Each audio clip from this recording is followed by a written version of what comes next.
had students once, I had this house in St. Catharines, and it had this sort of built-in garage. In the coldest winter in like whatever 50 years, they had this 4-day-long beer pong tournament in the garage, and they heated it with electric heaters. And so I got this heating bill that was like, it was like. What is up, you guys? Matt McKeever sitting down with Gillian, one of the mothers of real estate. And so we're going to talk today about student rentals. And so maybe before we get into your backstory, Gillian, with student rentals, I'm just going to frame this in a bit of my backstory. So some of my audience, if you guys go way back, I actually talked about this in a video probably 2 years ago. But the very first investment property I bought was a student rental property, and at the time I was busy being a lone wolf, so I was essentially just doing it by myself with one partner, but I talked him into doing it. And so essentially I was really excited. I thought the numbers looked great, and so I went onto this internet forum and posted about it. And that forum's not really well known for being real estate investor heavy, and probably with good reason, because the first commenter responded being like, crazy? Yeah, literally was like, whoever told you to invest in student rentals, you should kick them in the balls. And I was like, well, actually that was me that convinced my friend to do student rentals. So I'm really curious, you know, when you started getting into student rentals, did you have this pushback? Was there a lot of misconceptions and fear, and how scared were you? Well, okay, so let's back up. I bought this property in Toronto in 2009, which did really, really well for me, and I pulled out all of my initial investment, and I've refinanced it again since then, so it's done super great for me. But I really want to shepherd those funds in a wise and thoughtful way.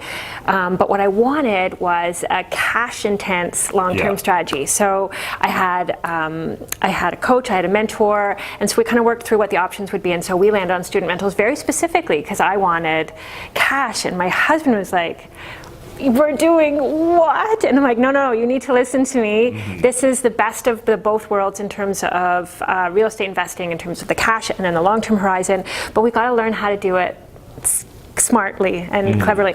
And so my husband was like, oh my God, this is crazy. Pretty much everyone is like, why would you do student rentals? But those are the people who aren't involved in real estate who say that.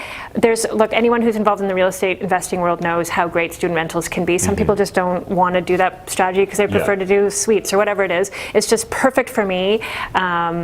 But yeah, people who are not in the real estate world think I'm absolutely nuts for wanting to do it. Yeah, so they have all these fears. So how did the first few years go? Did you have those horror stories? No, not really. Like parties and police calls and. So you know what? It actually, like, knock on wood, it's actually been pretty calm. I've had a couple of incidents. Like I had this before the standardized Ontario lease. Like I had this lease document that I called it, like, it was kind of a living, breathing organism. Like as soon as I thought I had thought of every possible conceivable thing that these students could do, they thought of something else. So for example, I had students once, I had this house in St. Catharines, and it had this sort of built-in garage, and I paid for utilities.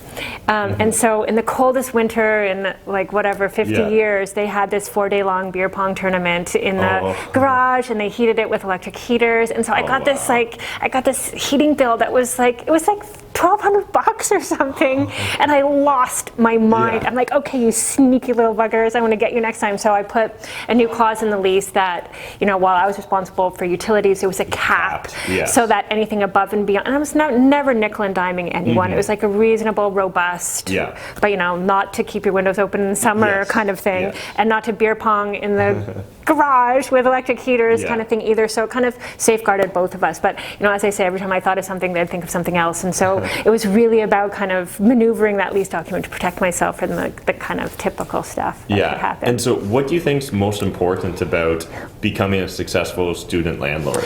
You know what, I really think, so a lot of these kids, so when I went to university, for example, like my parents never came to see the house. I paid. They didn't even see it. They didn't care. I paid for the rent. I was completely on my own. They had nothing to do with it. These days, the parents are much more involved. But kids seem younger to me somehow. Like they just don't really kind of have the sense about it. For me, it's taking the kids through the lease, like sitting down and actually walking through what my obligation as a landlord is, how seriously I take it, like as a mother of university-age kids myself, what my obligations are as a landlord, what theirs are as students. Like, if the toilet's running, you actually have to phone someone. you can turn on the air conditioning, but then don't open your windows, and whatever you do, don't play with the fire alarms and the carbon monoxide detectors, like stuff that makes sense from like cost perspective, but a safety perspective too. And I found that most of them like, oh, like that makes sense, right? But you kind of have to take them through the most important things of that lease and make sure they get it, and then kind of sign off on it. So my lease, they sign every corner of every single page. That's like smart. You just have to make sure, and especially the ones that say, oh my God, you can't tamper with the fire alarms, like ever. If the battery goes off at 3 o'clock in the morning, because that's when they always seem to run out of battery juice at 2 in the morning or 1 in the morning, like that's actually a call to, like you can take it off that night, but you have to call the property management company the next morning. And so I find that that's actually been really helpful to me, is that training the kids on what their responsibilities are, what ours are in return, really makes it a respectful two-way relationship, so you kind of avoid the really nasty stuff. Yeah, I think it's really important to frame the expectations. I know that that's something,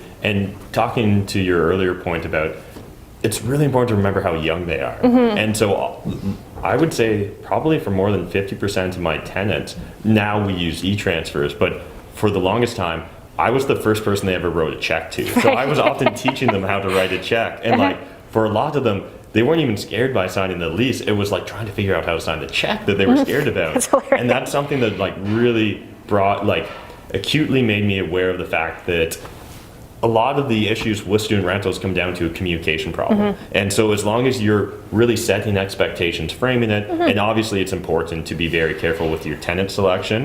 But one thing, and I'd love to hear your opinion on this, but one thing that I've found is when we have a showing or say an open house for our student rental properties, they often kind of forget we're here. And so they often end up like talking to each other, they get really excited. And so it becomes very easy, at least for my type of properties, to vet out the undesirable tenants. So it's the ones that are like, oh man, like did you see how high that vaulted ceiling was? We could totally play volleyball in there. And I'm just like, weird, yes, you could coincidence, not. but your application was denied. And so I'd love to hear maybe some tips or tricks on how to figure out which tenants are going to be right for you, or how do you go about determining? You know what, I found at my student rentals in Hamilton, and again, because of the type of property I like to have, I like to have houses that are well kept or looking great, they're up to date, they're modern, they're safe, obviously. So when people walk in, it's not a dive with like peeling paint and shitty carpets and stinky, smelly, whatever. So the tenants that tend to come are tenants that I think can see themselves there. I do my open houses all in a kind of short window, so that we try to build kind of that fear of missing out, or at least a sense of urgency. A kind of sense of urgency about it. And you know, we've always got really great, I don't know, I can just kind of read the group. Obviously we try to do groups as much as possible, so I have 6-bedroom, 7-bedroom homes. Wherever possible, we try to get 6 or 7 people who all know each other to move in together. Sometimes we've had a couple of houses where you're renting the main floor to one group and the second floor to another. Ideally, you want a full house to have a same group, because then their dynamics are kind of well understood. Like they're more likely to make chore routines amongst a group that know each other than a group of strangers. But yeah, I've always tended to attract the right tenant because I have my house look like the tenants I want to attract. Yeah. No, I think that's a great tip. And so there was something you mentioned in an earlier video I wanted to build upon.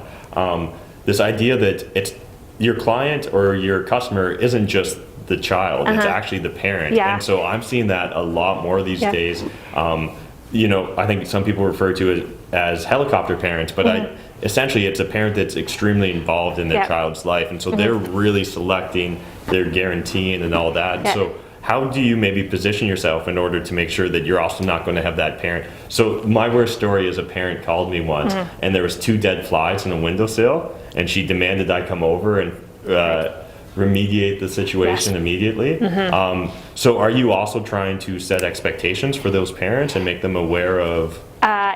You're right, because what you do tend to get then is these like hyper-vigilant parents who are like, oh my gosh, my son has to change the light bulb, or my daughter has to shovel the walk. And then they can really sort of harass you. So what I do is I tend to manage the upfront part of the relationship, like the lease signing, the guarantor forms, and then I go back around and let my property manager Gotcha. deal. So I do not, my properties are not where I live. They're not in Toronto. They're in Hamilton and St. Catharines and Welland and stuff like that. So I am not an active property manager, though I'm really on top of my properties. And we can jump back into that again too, because that's really important. But I'm not frontline communication for anything anymore. Like I do not answer emails from parents. I'll always say, talk to, whatever property management. I will not engage at all, because if I'm paying all those property management fees, it's not me who's having those conversations. So, and my property manager is like really expert at shutting them down. Oh, okay. Right. So that's great for me. Like that's a job, that's a service I'm totally willing to pay money for, to avoid all of the, middle of the night phone calls or the annoying parent phone calls.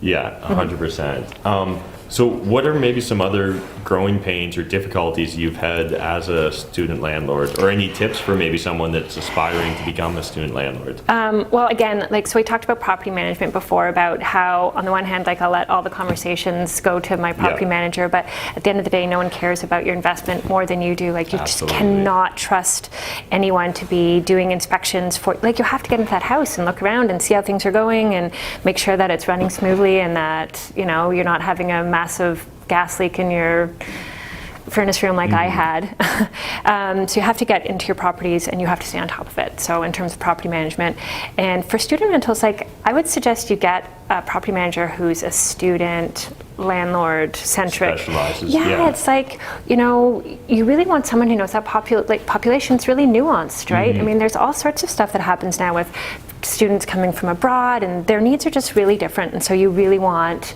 a property manager who is student centric. And it's kind of like getting a your realtor. You don't want just any realtor when you're buying investment properties. You want an investor realtor, right? So these are kind of the things we talk about in our course too, is about making sure that the team you surround yourself with is appropriately credentialed, right? That you're dealing with the right people so that you're being steered and governed in the right direction to make sure your investments are the right one to begin with, and then are being managed in the way that need to be managed for what it is that you're doing.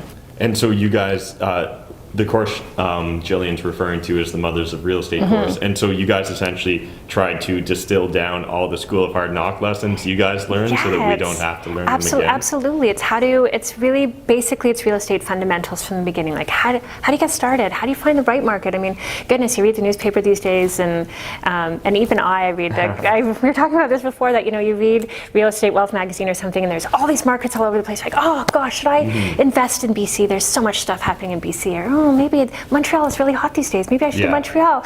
And so it's really hard to get started, but it's in our course, we're like, how do you find a market? And then you work that market and become an area expert, and then sub-area market, so that you're not flying all over the place. I'm not saying you always have to maintain the same strategy forever, but when you start, you really have to know what you're doing and know a market and a sub-market really well, so that you don't make any kind of mistakes there. So that's how we start off with framing it, like how to start in the right market, like how to find the right market that's right for you in the sub-market that makes sense for what your goals are, and we build on it from there, like surrounding yourself with the right team and how to screen for tenants and all the important things you would need to get your real estate portfolio up and running. Yeah, I think that's a great way to approach it, because one of the things I constantly come across is new young investors that they're very eager, but if they're coming out to, say, my meetups in London, Ontario, every month it's a new idea. Hey, have you ever heard about these rent-to-owns? I'm going to get into rent-to-owns. And then next month it's like vendor takebacks. Have you heard about vendor takebacks? I can do 0% down with vendor takebacks. And then next month it's student rentals. And they need to figure out a model that's going to work for them, and at least do it a few times to ensure it's replicatable. And then you can start experimenting with maybe other approaches. And the good news with that is that real estate is exciting. There's a gazillion ways to make money that, and there are vendor take-back stuff. There's so many fascinating ways, but you have to start somewhere, and you can't. What's the adage? It's master expert of. You have to be a master in one thing first, otherwise you're an expert in none, right? So we really drill down this idea that you have to be an area expert in the sub-area market, and then start from there, and then build on that. That's awesome. So if you guys are interested in learning more about the Mothers of Real Estate or checking out their course, you can find a link in my video description down below. I highly recommend you guys jump down there. I found it to be filled with tons of great templates, lots of great examples, and just, again, those fundamentals are so important. If you're going to build your empire, you need to build a strong foundation. Don't build your castle on sand. Thanks again, Gillian. All right, until next time, remember guys, making money is a team sport. There's more than enough money in this world for us to all make it, but if you're not saving it, I mean, like, what's the point? Thanks guys, bye.